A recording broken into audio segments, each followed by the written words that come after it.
اس پہ بہت موٹا مال کمایا جائے گا. اب یہ وہ سیٹ ہے جہاں پہ 1,07,000 ووٹ لے کے اور ملک احمد خان بچر جیتے ہیں.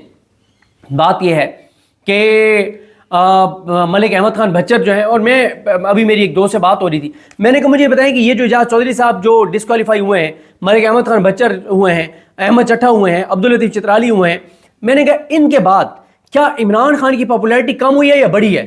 انہوں نے کہا بڑھی ہے. میں نے کہا اس نظام کی نفرت کم ہوئی ہے یا بڑھی ہے؟ انہوں نے کہا بڑھی ہے. میں نے کہا عدالتوں کی نفرت کم ہوئی ہے یا بڑھی ہے؟ انہوں نے کہا بڑھی ہے. تو انسرٹینٹی میں نے کہا کم ہوئی ہے یا بڑھی ہے؟ انہوں نے کہا بڑھی ہے. تو میں نے کہا کہ اتنی ان کو سمجھ نہیں آتی کہ آپ یہ جو ڈسکوالیفائی کروا رہے ہیں پی ٹی آئی والوں کو، اس سے پی ٹی آئی کی پاپولیرٹی اور بڑھ رہی ہے، لوگوں کی اور ہمدردیاں ان کے ساتھ ہو رہی ہیں، عمران خان کی پاپولیرٹی اور بڑھ رہی ہے. اور پھر اب آپ مجھے بتائیں، ملک احمد خان بچر صاحب ڈی سیٹ ہونے سے پہلے، کنوکٹ ہونے سے پہلے ان کی عزت، احترام اور مقام اور مرتبہ سیاسی طور پہ کہاں تھا اور آج کہاں ہے؟ زمین آسمان کا فرق ہے. پوری دنیا کے اوورسیز پاکستانی، پورے پاکستان کے اندر ملک احمد خان بچر کا اب ایک تعارف ہے، ایک احترام ہے، ایک عزت ہے اس کی کہ وہ عمران خان کے ساتھ کھڑا رہا ہے، لیکن اس نے پیٹھ میں چھلا نہیں گھونپا، غدار نہیں بنا، لوٹا نہیں بنا، گھٹیا اس نے حرکت نہیں کی. جو گھٹیا، لوٹے، غلیظ، خبیث، گندے لوگ جنہوں نے عمران خان کے نام پہ ووٹ لے کے اور اپنے تن من دھن بیچ دیا، اپنا سب کچھ انہوں نے بیچ دیا. لوگ نفرت کرتے ہیں، وہ مسجدوں میں جا کے عید کی نماز نہیں پڑھ سکتے، مسجدوں میں جا کے جمعہ نہیں پڑھ سکتے، یہ ان کی حالت ہے. وہ کسی چوک چوراہے میں ڈھابے پہ بیٹھ کے چائے نہیں پی سکتے، ان کے فیملیز اپنے تعارف نہیں کرا سکتی کہ میں فلاں کا بیٹا ہوں. یہ تو حالات ہیں ان کی. دوسری طرف ملک احمد خان بچر ہے، دنیا میں کہیں بھی جائیں لوگ ان کی رسپیکٹ کریں گے. جمشید دستی جہاں بھی جائے لوگ اس کی عزت کریں گے. احمد چٹھا جہاں بھی جائے لوگ عزت کریں گے. عبداللطیف چترالی جہاں جائیں گے ان کی عزت ہوگی. اعجاز چودھری صاحب کی آنے والی 7 نسلوں کی عزت ہوگی کہ یہ ان کے خاندان سے ہیں. جناب اعجاز چودھری صاحب نے بڑی قربانی دی تھی اس دور کے اندر، وہ کھڑے رہے تھے اور انہوں نے غداری نہیں کی تھی اور ملک کے ساتھ وفادار رہے، تو ان کی عزت ہوگی. اور جو غدار ہوگا اس سے لوگ نفرت کریں گے، اور وہ خود نہیں نکل سکتا. قاضی فائز عیسیٰ کی مثال دیکھ لیں، شکل بدل کے وہ نکل رہا ہے، اگر کہیں نکل بھی رہا ہے. ویسے پوری دنیا میں اس کو وہ نظر نہیں آ رہا، کسی کو پوری دنیا میں نہیں پتا کہ وہ کہاں پہ ہے، اس طرح سے بل میں چھپا ہوا ہے وہ. تو اب دیکھیں یہاں پہ اب ایکٹیویٹیز ہوں گی ان حلقوں کے اندر، اور ایک مومنٹم ہوگا اور چیزیں ہوں گی. اب دیکھیں اس نظام کو نقصان ہو رہا ہے، یہ نظام نا اصل میں بری طرح سے پھنس گیا ہے. اب اگر ڈسکوالیفائی نہیں کرتے تھے، بری کرتے تھے، تو وہ سارا بیانیہ جھوٹ ثابت ہو جاتا، جو ویسے جھوٹا ہے 9 مئی کے حوالے سے. لیکن اب ان کو ڈسکوالیفائی کیا ہے تو الٹا ان کے منہ کے اوپر وہ ہوا ہے کہ پی ٹی آئی کی پاپولیرٹی بڑھ گئی ہے، عمران خان کی پاپولیرٹی بڑھ گئی ہے، ان کی نفرت بڑھ گئی ہے، عدالتوں کی نفرت بڑھ گئی ہے. مطلب یہ دونوں آگے گڑھا ہے پیچھے کھائی ہے. ظاہر ہے جب آپ امریکہ کے کہنے پہ حکومت گرائیں گے، جب آپ ان لوگوں کو ملک میں مسلط کر دیں گے جن کے اثاثے، جائیدادیں، اولادیں، کاروبار، علاج، مفادات ملک سے باہر ہیں، جو ملک کو کمزور کریں گے، جن کے آنے سے دہشت گردی عروج پہ چلی جائے گی. ایک ہفتے میں 3 میجر شہید ہو گئے، اس کے بعد ایک کیپٹن شہید ہو گیا، ہمارے جوان شہید ہو رہے ہیں. کہیں سے آپ کو اس حکومت کی سنجیدگی نظر آ رہی ہے دہشت گردی کے اوپر؟ کوئی ایک شہباز شریف کے ماتھے کے اوپر آپ کو کوئی پریشانی ذرا سی نظر آ رہی ہے کہ ایک ہفتے میں 3 میجر شہید ہو گئے اور اس کے بعد ایک کیپٹن شہید ہو گیا، ہمارے جوان شہید؟ کوئی پریشانی نواز شریف کے چہرے پہ، مریم کے چہرے پہ کوئی آپ کو نظر آتی ہے؟ نہیں. وہ تو جناب اس ساری چیزوں کے مطلب جو کچھ ملک کے اندر ہو رہے ہیں سارے کے بینیفیشری ہیں، اور وہ ہر آنے والے دن کے ساتھ خود کو مضبوط محسوس کر رہے ہیں کہ اب تو اور ہم پکے ہوتے جا رہے ہیں، ہم تو اور پکے ہوتے جا رہے ہیں. ٹھیک ہے جی، پکا کریں، ان کو اور سیٹیں دیں.